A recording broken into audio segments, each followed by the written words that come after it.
Hey, Deepak, how are you? Hey, James. How are you? Great, thanks. I hear you've been traveling the world, helping people obtain cannabis nirvana on a legitimate basis. One country at a time, James. Awesome. So tell us about what's going on in the world. Give us a sense of the pace of deprohibition in countries that we're probably not following so closely as Canada and the US.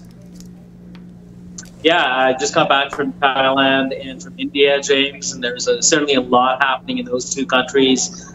India is starting to issue some cultivation licenses for sort of all purposes, R&D, exports, domestic cultivation, and there's certainly some very good opportunities in that country, particularly on the product formulation side. And then Thailand, as most people may be aware, recently looking at legislating cultivation in Thailand, including granting licenses to be able to grow cannabis there for medical purposes. So definitely, the Asian markets seem to be really heating up. We're seeing a few licensed producers get into those markets, but none of the big guys yet in there. We're starting to see Bedrocan out of the Netherlands make a lot of moves early on into those markets. So that's something I'm watching very closely. Sure, you bet. Have you heard anything coming out of China? And the reason I ask this is because at some point I'm expecting to see a press release that says XYZ Corp partners with China XYZ Corp to create the first billion-square-foot marijuana grow operation with an average cost of production of 2 cents a gram or something like that. Is there any sign of broad deprohibition in China? I know it's sort of selectively legal, some of the CBD products in areas of China. Yeah, nothing broadly in terms of a federal perspective in China. There's certainly a lot of CBD isolate coming out of China, a lot of manufacturers in China, sort of exporting CBD, particularly CBD isolate to countries like the UK. There's a number of CBD manufacturers that have licenses to be able to import those products in from China, but nothing sort of on the scale that we're seeing in Thailand or in India at the moment. Japan, on the other hand, importing a lot of CBD products into that country, both for humans as well as for animals. So we're certainly, looking at that market for imports. And the obvious sort of country that they're looking at is the U.S., particularly given the Farm Bill now and all the changes that the Farm Bill's got involved with CBD. Huh, interesting. So let's come back to Canada for a bit because, you guys, you were formerly with Canada Compliance that was very much involved with helping companies obtain licensing in the medical side. And we just had this lottery that occurred here in Ontario where we saw 25 winners of, a license to operate a retail location, but with some peculiar restrictions and limitations that, call into question the viability of this strategy. What is your take on the lottery process that was used to award these 25 licenses in Ontario?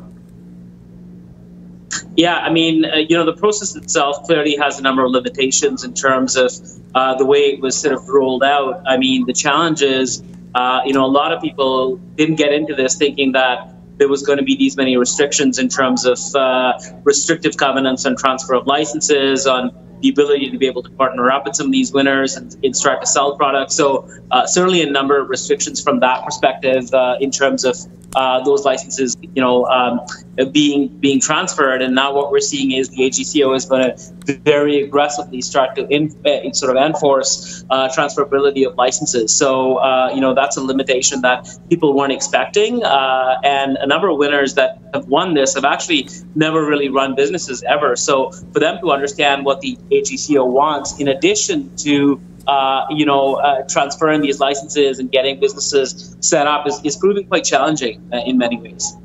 Mm-hmm. Yeah, so if I was a betting man, I would say that 25 new licenses is not going to necessarily result in 25 new stores in Ontario. It's going to result in maybe 5 stores and 20 bankruptcies.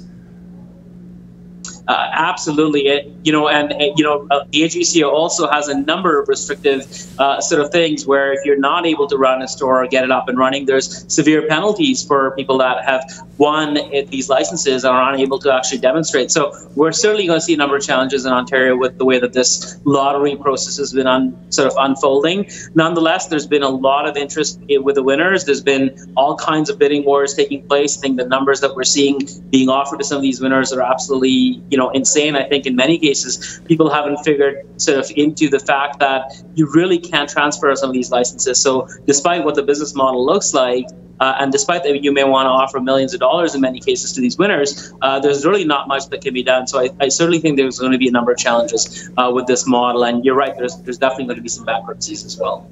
Sure. Now, one of the other aspects of supply that I'm curious to pick your brain about is the idea that we are allowed to grow 4 plants at home in all provinces except Quebec and Manitoba. And however, at least in Ontario, there is no seed or clone material available to propagate the foundation for your 4 plants. So I'm wondering, to what extent does the inavailability of simple seeds or clones sort of demonstrate that the government maybe isn't all that serious about making it easy for people to grow weed at home, and they're in fact trying to make it a lot more difficult than the law implies it is? Is that a overly cynical perspective from where you sit, or do you think that there is some validity to that sort of idea? I mean, certainly a number of challenges with that, James. There's, the federal process allows for provinces to sort of, buy seeds and clones and also sell them through various licensing categories, including something that was recently launched called the nursery license category. But what we're seeing is, the province of Ontario specifically is not really hasn't really sort of embarked on that and isn't making clones and seeds available. So there's clearly a lot of frustration amongst people that are looking to grow their own product at home. And on one side, people are currently buying products through the medical channel, and what we're seeing is medical patients can actually give away some of their plants and seeds to others, and they would be able to obtain it that way. In addition to that, some licensed producers have dried product that's available through the Ontario retail channels that often come with seeds. And so if you basically get seeds from a licensed source, and if you were to find seeds in your dried bud, you could actually plant that legally and start to grow it, because that is technically a legal source. And we've seen a lot of posts on Reddit about this, and we're seeing people grow it that way. Sure. So does that mean that if I obtain seeds through the mail, and there's no way to know whether it's legitimate or licensed sourcing or not, does that mean that my 4 plants are illegal for me to grow? Unless it was actually obtained from a legal source, it would be illegal. The problem becomes the police are going to have a very hard time enforcing sort of where that came from and trying to ascertain if it was a legal source or not. So there's a number of challenges there. But we've seen, provinces like Newfoundland and Labrador, we've seen other provinces like Manitoba now start to make seeds and clones available. And I think that the Ontario government would be sort of prudent to start to look at, sourcing of these materials and start to sell them at least through the online channel, which is the OCS at the moment. You bet. So, Deepak, my understanding is that you've moved on from Canada compliance. What exactly are you up to now in the world? Well, a number of things taking place, James.